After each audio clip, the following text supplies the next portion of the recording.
بسم اللہ الرحمن الرحیم۔ ناظرین السلام علیکم، میں ہوں عمر برلاس اور آپ دیکھ رہے ہیں عمر برلاس اپڈیٹس۔ ناظرین، بزرگ مسجد سے برآمد ہوئے تھے۔ ان کی شخصیت انتہائی پرکشش تھی۔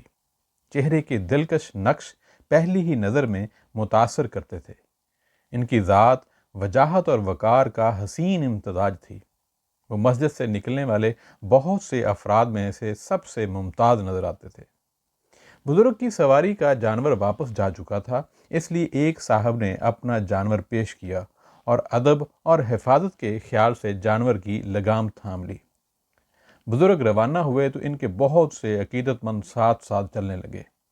بہت سے بااثر لوگ جب کہیں جاتے ہیں تو ان کے حامیوں اور تعریف کرنے والوں کی بھیڑ ساتھ ہو لیتی ہے، اور وہ اپنے ان حامیوں کی بڑی تعداد دیکھ کر نازاں ہوتے ہیں، کبر و غرور میں مبتلا ہو جاتے ہیں۔ لیکن بزرگ نے اپنے عقیدت مندوں کے اس انداز تحسین کو پسند نہ کیا اور فرمایا، مسلمان اپنے نفس کا جائزہ نہیں لیتا اور اپنی حقیقت سے آگاہ نہیں ہوتا کہ وہ بالکل تہی دامن ہے۔ ان لوگوں کے جوتوں کی چاپ ضعیف انسان کے دل کو برباد کرنے کے لیے کافی ہے۔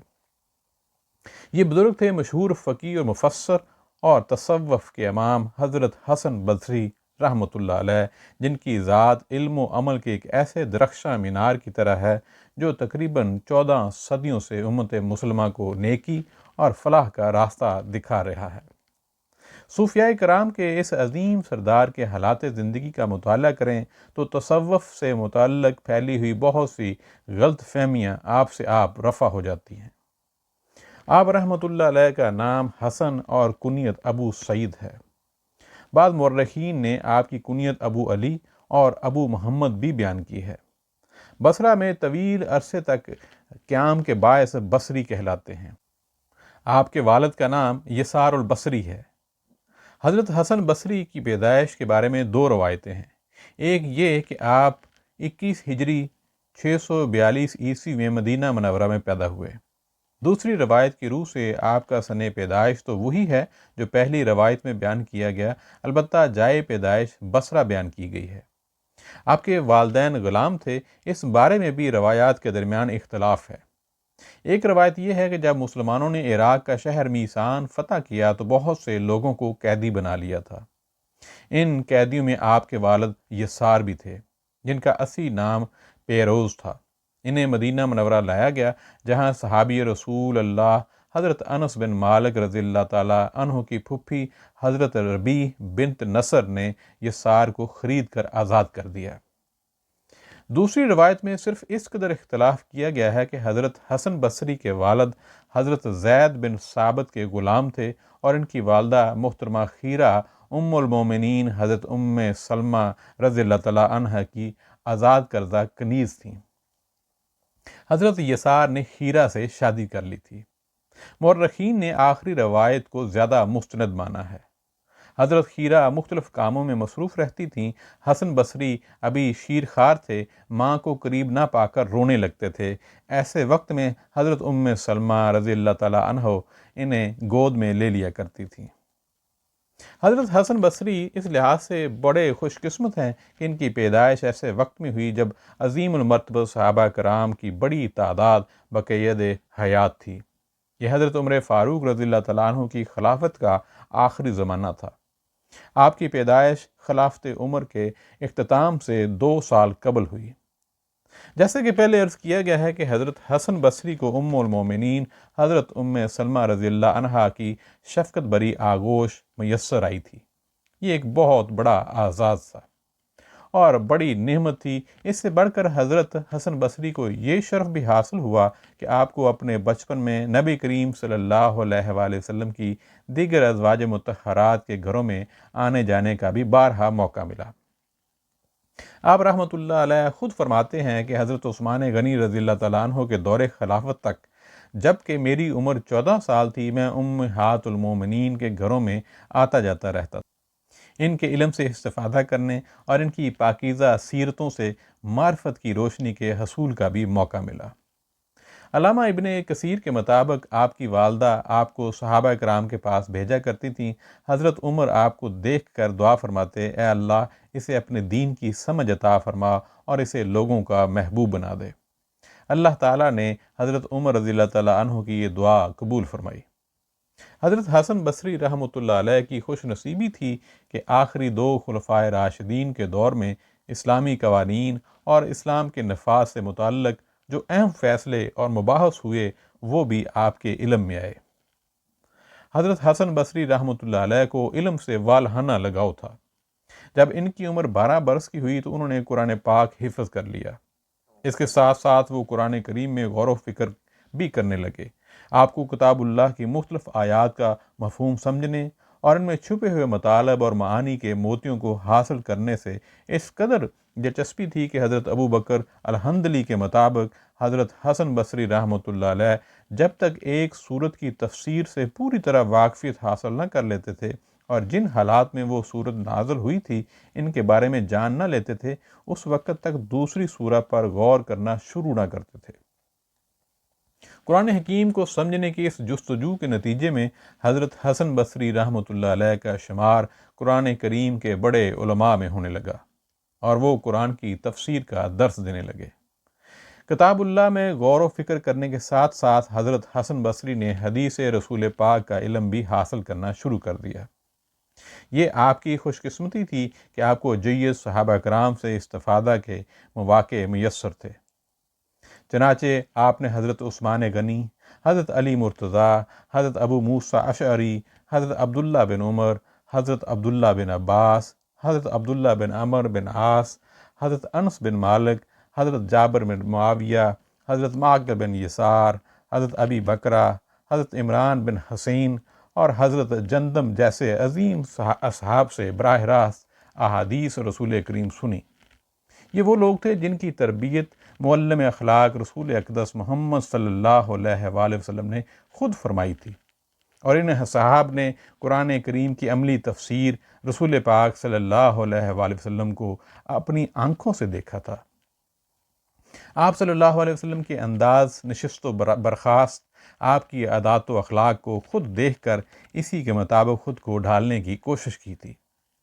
حضرت حسن بصری نے خلیفہ ثانی حضرت عمر بن خطاب، حضرت ابن کعب، حضرت سعد بن عبادہ، حضرت عمار بن یاسر، حضرت ابو ہریرہ، حضرت ثوبان، حضرت عثمان بن ابی العاص اور حضرت معقل بن سنان سے بالواسطہ طور پر استفادہ کیا۔ ان کے علاوہ اس وقت تابعین کی بڑی تعداد موجود تھی۔ حضرت حسن بصری کو ان کے علم سے فائدہ اٹھانے کا موقع بھی میسر آیا۔ حضرت حسن بصری کی شخصیت اس قدر پرکشش اور آپ کا انداز تعلیم اتنا دل نشین تھا کہ لوگ جوک در جوک آپ کی خدمت میں حاضر ہوتے تھے اور آپ سے قرآن و حدیث کا درس حاصل کیا کرتے تھے۔ آپ جس شہر میں جاتے تھے وہاں علم کے پیاسے آپ کے گرد جمع ہو جاتے تھے۔ ان میں اس وقت کے نامور علماء کرام مثلا مجاہد رحمۃ اللہ علیہ، عطا بن رباح رحمۃ اللہ علیہ اور طاؤس رحمۃ اللہ علیہ بھی شامل تھے۔ حضرت حسن بصری رحمۃ اللہ علیہ کے بارے میں ان علماء کرام کا کہنا تھا، ہم نے ان جیسا اور کوئی نہ دیکھا۔ حضرت حسن بصری رحمۃ اللہ علیہ نے قرآن و حدیث کا وسیع علم حاصل کرنے کے ساتھ ساتھ فقہ اسلامی پر بھی عبور حاصل کیا۔ 37 ہجری کے بعد وہ بصرہ چلے گئے تھے، جہاں انہوں نے فقہ میں نام پیدا کیا اور بصرہ کے مفتی اعظم کا درجہ پایا۔ حضرت قتادہ کہتے ہیں کہ حضرت حسن بصری رحمۃ اللہ علیہ حلال و حرام کے امور کے سب سے بڑے عالم تھے۔ حضرت ربیع بن انس کا کہنا ہے کہ میں 10 برس تک حضرت حسن بصری کے پاس آتا جاتا رہا اور ہر بار ان سے نئے نئے مسائل کا علم حاصل کرتا تھا۔ اہم بات یہ تھی کہ اس قدر بلند مرتبہ پانے کے باوجود حضرت حسن بصری جب بھی کسی مسئلے میں دشواری محسوس کیا کرتے تو اس سلسلے میں دیگر بزرگوں سے پوچھ لیا کرتے تھے اور اس میں کبھی آر محسوس نہ کرتے تھے۔ مثلا آپ نے حضرت سعید بن مسیب سے تحریری طور پر مسائل دریافت فرمائے۔ حضرت حسن بصری کو اللہ نے دین کا غیر معمولی فہم فرمایا تھا۔ آپ قرآن و حدیث اور فقہ کی روشنی میں دور حاضر کے تقاضوں کے مطابق اجتہاد بھی کرتے تھے، یعنی اگر کسی ایسے مسئلے کے بارے میں فتویٰ دینے کی ضرورت پیش آتی جس کے متعلق قرآن و حدیث میں واضح احکامات موجود نہ ہوں تو آپ دین اسلام کے مقرر کردہ اصولوں کی بنیاد پر اپنی رائے دیتے تھے۔ اس دور کے علماء کرام آپ کی اس صلاحیت کے محترف تھے۔ حضرت ابو قتادہ رحمۃ اللہ علیہ کہتے ہیں کہ خدا کی قسم میں نے حضرت حسن بصری کی رائے سے زیادہ اور کسی کی رائے کو حضرت عمر بن خطاب کی رائے سے مشابہ نہیں دیکھا۔ حضرت انس بن مالک سے ایک مسئلہ پوچھا گیا، آپ نے فرمایا حسن سے پوچھا کرو۔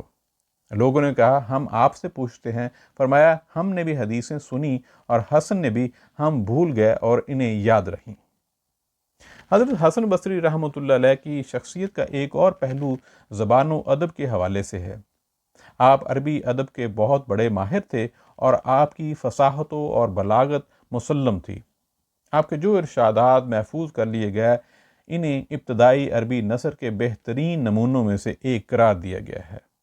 وہ مضمون کو اس انداز میں بیان کرتے تھے کہ جملوں میں جان پڑ جاتی تھی۔ یہی وجہ ہے کہ انشاء اور ادب کے ماہرین جاحظ اور علمبرد نے حضرت حسن بصری رحمۃ اللہ علیہ کے اقوال کو اسلوب کے مثالی نمونوں کے طور پر نقل کیا ہے۔ ان کے بعض اقوال لغت کی اہم کتابوں میں بھی شامل کیے گئے ہیں۔ حضرت حسن بصری کی اہمیت کا اندازہ اس بات سے لگائیے کہ عربی کے واعظانہ ادب کی شاید ہی کوئی ایسی تصنیف ہو گئی جس میں حضرت حسن بصری کے اقوال شامل نہ کیے گئے ہوں۔ حضرت حسن بصری علمی مجلسوں میں بیٹھنا بہت پسند کرتے تھے۔ آپ کے پاس اکثر اہل علم حضرات جمع رہتے تھے اور مختلف امور پر علمی گفتگو جاری رہتی تھی۔ یہ گفتگو بعض اوقات اتنی طویل ہو جاتی کہ آپ اور دیگر علماء کرام کو کھانے تک کا خیال نہ رہتا۔ ایک بار چند علماء حضرات آپ سے ملنے کے لیے آئے اور دینی گفتگو کرنے لگے۔ باتوں میں اتنی دیر ہو گئی کہ دوپہر کے کھانے کا وقت نکل گیا۔ آخر حسن بصری رحمۃ اللہ علیہ کے صاحبزادے نے ادب سے کہا، آپ حضرات نے والد محترم پر خاصا بار ڈال دیا ہے، اب انہیں آرام کر لینے دیں۔ حضرت حسن بصری نے فوراً بیٹے کو تنبیہ فرمائی، ان لوگوں کو دیکھنے سے زیادہ میرے لیے میری آنکھوں کی ٹھنڈک اور کوئی نہیں۔ جب دو مسلمان آپس میں ملاقات کرتے ہیں تو اللہ کا ذکر اور اس کی حمد و ثنا بیان کرتے ہیں اور حدیث بیان فرماتے ہیں۔ حضرت حسن بصری حق بات کہنے سے کبھی نہ ہچکچاتے تھے۔ آپ نے اس معاملے میں بااثر حکمرانوں کی بھی پرواہ نہ کی اور جب کبھی ضرورت محسوس کی حکمرانوں کی غلطی پر انہیں ٹوک دیا۔ ذاتی طور پر آپ سرکاری عہدوں، حکومت کے عطا کردہ انعامات اور مراد سے خود ہی دور دور رہے۔ ایک بار غیر کاشت شدہ اراضی مفت تقسیم کی جا رہی تھی، لیکن آپ نے اسے قبول کرنا پسند نہ فرمایا۔ انہوں نے حکمرانوں کو نصیحت کرنے کے لیے ان کے نام طویل خطوط بھی لکھے۔ ان میں سے ایک خط عبد الملک بن مروان کے نام لکھا گیا، جس میں اخوت انسانی اور بنی نوع انسان سے گہری ہمدردی پر زور دیا گیا تھا۔ اس کے علاوہ ایک خط حضرت عمر بن عبدالعزیز رحمۃ اللہ علیہ کے نام تحریر کیا تھا، جس میں انہیں نصیحتیں کی تھیں۔ یہ دونوں خطوط رسالوں کی شکل میں طبع کیے گئے۔ حضرت حسن بصری رحمۃ اللہ علیہ نے متعدد کتابیں تصنیف فرمائیں، لیکن یہ تصانیف زمانے کی دست برس سے محفوظ نہ رہ سکیں۔ آپ نے قرآن پاک کی ایک تفسیر، حدیث اور فقہ پر بعض کتابیں لکھی تھیں۔ حضرت حسن بصری کی تعلیمات اب عربی تاریخ، سیرت، اخلاقیات، تصوف اور ادب کی کتب میں بکھری ہوئی ہیں۔ شائقین علم نے حضرت حسن بصری سے کثیر تعداد میں استفادہ حاصل کیا۔ حضرت حسن بصری دین اسلام کے ہر تقاضے کو پورا کرنے کی کوشش کرتے تھے۔ وہ دین کے کسی ایک حصہ پر عمل کر کے مطمئن ہو جانے کے قائل نہ تھے۔ انہوں نے دینی علوم پر دسترس حاصل کی اور اس پر پوری طرح عمل بھی کیا۔ انہوں نے جہاد فی سبیل اللہ جیسا اہم فریضہ بھی انجام دیا۔ مورخین کا اس بات پر اتفاق ہے کہ آپ نے کئی مہمات میں جہاد کیا اور کابل، زابلستان اور مشرقی ایران کی جنگوں میں شریک ہوئے۔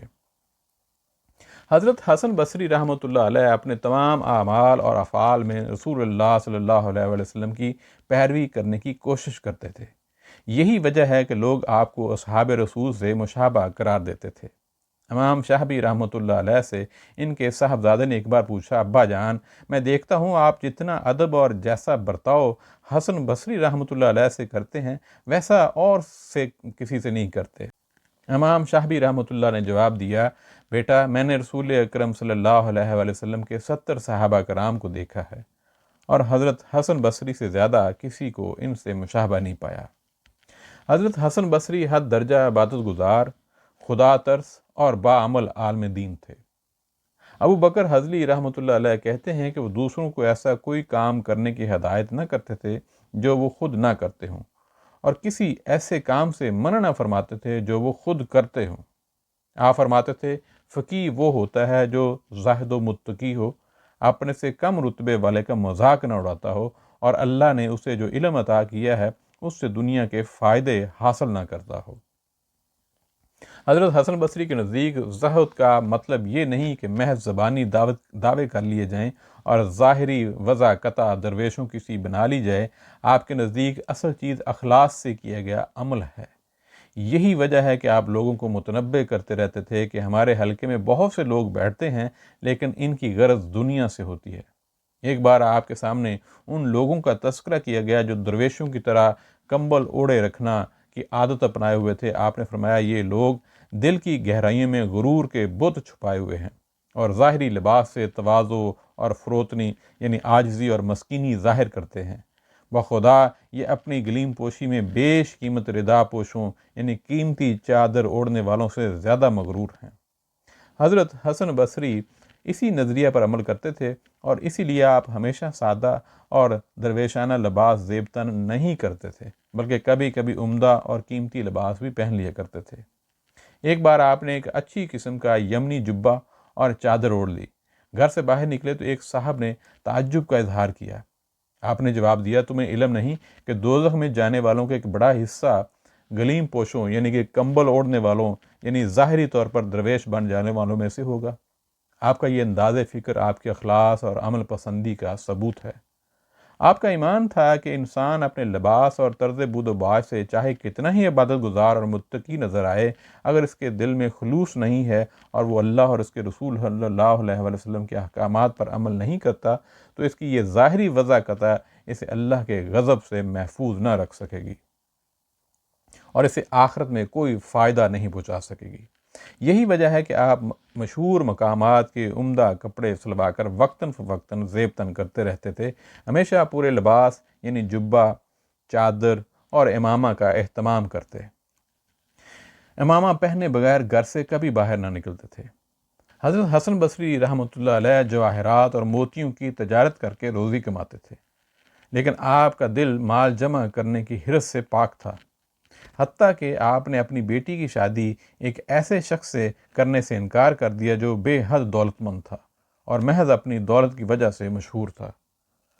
حضرت حسن بصری رحمۃ اللہ علیہ اللہ تعالیٰ کی ہیبت سے ہمیشہ خوف زدہ رہتے تھے۔ آپ کی حرکات و سکنات اور تمام اعمال سے یہ کیفیت عیاں رہتی تھی۔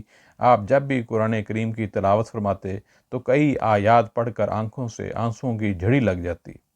لوگوں نے آپ کو ہمیشہ آخرت کی فکر کرتے دیکھا، اس لیے آپ بیکار، فضول اور بے مقصد گفتگو کبھی نہ فرماتے تھے اور بہت زیادہ ہنسی مذاق سے دور رہتے تھے۔ فرماتے تھے مومن کی ہنسی قلب کی غفلت کا نتیجہ ہے، زیادہ ہنسنے سے دل مردہ ہو جاتا ہے۔